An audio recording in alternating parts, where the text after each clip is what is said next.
दरअसल स्मृति ईरानी भारतीय साड़ी में मदीना पहुंची और इस दौरान उन्होंने ना ही सिर को ढका था और ना ही कोई हिजाब पहना था।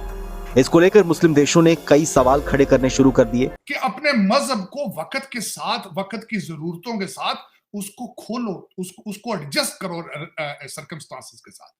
जिस तरह मैं छोटी सी मिसाल देता हूं, 4 शादियों का कॉन्सेप्ट था जब मुसलमान जंगों में जाते थे, गजबा में, और मारे जाते थे और औरतों की तादाद बढ़ रही थी, तो बजाय प्रोस्टिट्यूशन या दूसरी खराबियों की वजह से उन्होंने कहा था कि 4-4 औरतों के साथ शादी कर लीजिए। दरअसल मोहम्मद अलगरनी नाम के एक शख्स ने पाकिस्तानियों को सोशल मीडिया प्लेटफॉर्म एक्स पर जवाब देते हुए कहा कि हमारी जमीन है, हमारा देश, हमारे नियम, आपका क्या है? सिर्फ इसलिए आप हमारे मामलों में दखल नहीं दे सकते हैं कि आपके पूर्वजों ने इस्लाम अपना लिया और आपको अरबी नाम दिया।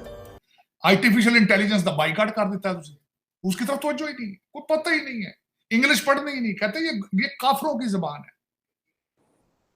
इससे आप कहां पहुंचेंगे आप? नमस्कार, आप सभी का स्वागत है हमारी एक और नई रिएक्शन वीडियो में। जब से स्मृति ईरानी जी सऊदी अरब के दौरे पर गई है और वहाँ से मदीना की जो उनकी तस्वीरें आई हैं, तब से हम देख रहे हैं कि जो मुस्लिम मुल्क है वहाँ पर काफ़ी ज़्यादा विवाद चल रहा है और सबसे ज़्यादा पाकिस्तान के अंदर देखने को मिल रहा है।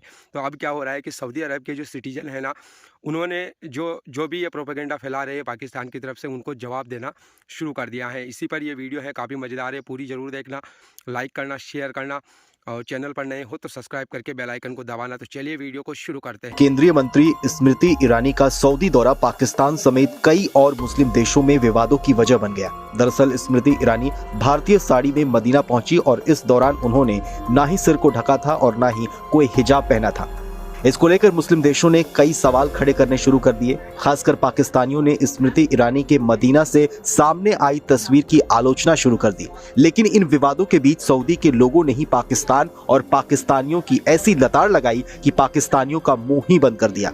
दरअसल मोहम्मद अलगरनी नाम के एक शख्स ने पाकिस्तानियों को सोशल मीडिया प्लेटफॉर्म एक्स पर जवाब देते हुए कहा कि हमारी जमीन है, हमारा देश, हमारे नियम, आपका क्या है? सिर्फ इसलिए आप हमारे मामलों में दखल नहीं दे सकते हैं कि आपके पूर्वजों ने इस्लाम अपना लिया और आपको अरबी नाम दिया। आपके अरबी होने का मतलब ये नहीं है कि आप हमारे मामलों में कोई राय रखेंगे। आप हमारे लिए अप्रासंगिक हैं, आपको हमारे मामलों से मतलब नहीं रखना चाहिए। हालांकि कई पाकिस्तानी अब खुलकर भारत की तारीफ भी करने लगे हैं। एक पाकिस्तानी ने तो स्मृति ईरानी की मदीना से सामने आई तस्वीरों को लेकर कहा कि हम पाकिस्तानियों को दूसरों में कमियां निकालने के बजाय खुद को देखना चाहिए। अगर भारत बड़ा बाजार है तो इसमें क्या दिक्कत है? भारत ने अपना एक मुकाम दुनिया में बनाया है। उनका ये असर है कि आज सऊदी से लेकर यूएई तक में मंदिर बन रहे हैं। मैं इनसे पूछना चाहता हूं कि किस कुरान की किस शिक में लिखा है कि दूसरे मजहब की खातून जो है वो मदीना नहीं जा सकती? क्या वजह है? और इस 21st सेंचुरी में जबकि वो रिप्रेजेंट कर रही है इंडियन मुसलमानों को, वो इंडियन मुसलमानों की वजह से वहां गई है। लेकिन क्यों हमने अपने इस मजहब को इतना बंद कर दिया है, इतना लिमिटेड कर दिया है? मैंने आपके सेगमेंट में कई दफा कह चुका हूं, क्या वजह है कि आज का बच्चा जो है, जिसको बल्कि हमारे इमरान खान और दूसरे सियासतदान और मौलाना फजलुर रहमान जैसे लोग कहते हैं कि खुलफाए राशिदीन के दौर का इस्लाम चाहिए। It's impossible.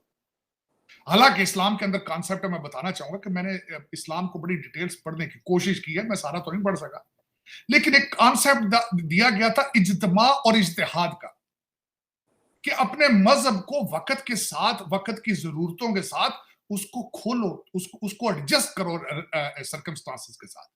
जिस तरह मैं छोटी सी मिसाल देता हूं, 4 शादियों का कॉन्सेप्ट था जब मुसलमान जंगों में जाते थे, गजबा में, और मारे जाते थे और औरतों की तादाद बढ़ रही थी, तो बजाय प्रोस्टिट्यूशन या दूसरी खराबियों की वजह से उन्होंने कहा था कि 4-4 औरतों के साथ शादी कर लीजिए। जिस तरह दूसरी मिसाल है कि रमजान के अंदर रोजा माफ है अगर आप सफर में हो, क्योंकि ऊंटों के ऊपर डेजर्ट में सफर किया जाता था। आज आप सुबह पाकिस्तान से बैठते हैं जहाज में, शाम को अमेरिका आ जाते हैं, वो कौन सा सफर है?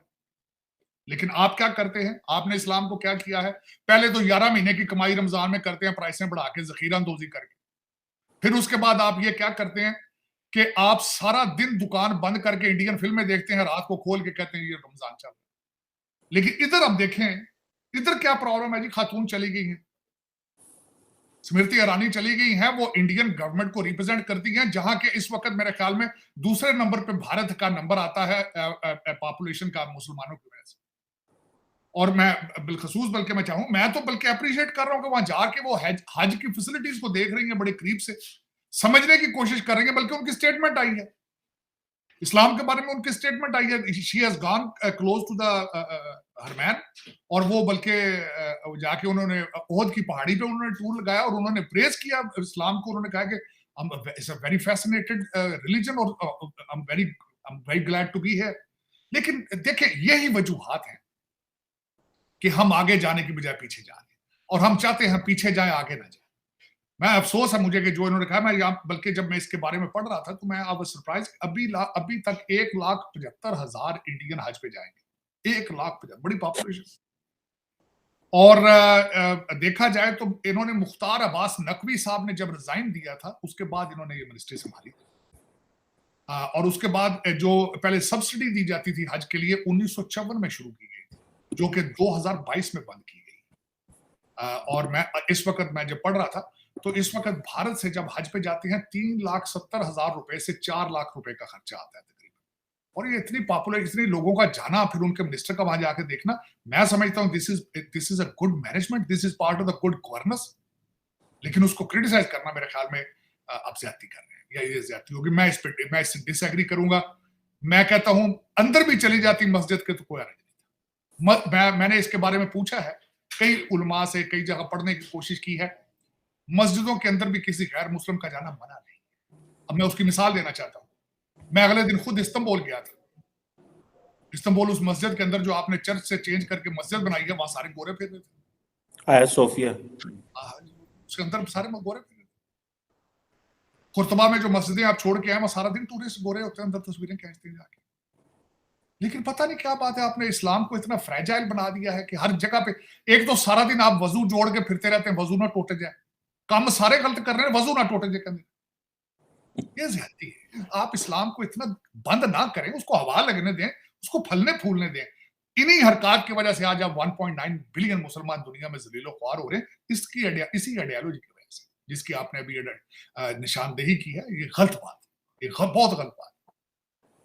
और अभी तक आप खुरासान के चक्कर में इस्लामिक स्टेट ऑफ खुरासान बन रही, खोतिया के जहाज शुरू हुए हैं, पता नहीं कि कोई समझ नहीं आ रही। आर्टिफिशियल इंटेलिजेंस का बाइकाट कर देता है तुझे, उसकी तरफ तवज्जो ही नहीं, कोई पता ही नहीं है, इंग्लिश पढ़ने ही नहीं, कहते ये काफरों की जुबान है। इससे आप कहां पहुंचेंगे? आप लम्हा फिक्री है इस वक्त, बहुत सख्त परेशानी। तो दोस्तों, आई होप कि आपको ये वीडियो ज़रूर पसंद आई होगी। और जैसा कि इस वीडियो के अंदर आपने खुद भी देखा है, पाकिस्तान के पत्रकार को, पाकिस्तानी मूल के जो डॉक्टर तार साहब हैं, उन्होंने अपना जो है ना यहाँ पर रिएक्शन दिया है, और किस प्रकार से उन्होंने बताया है कि यहाँ पर आज के टाइम पर क्या क्या चेंजेस करने की ज़रूरत है।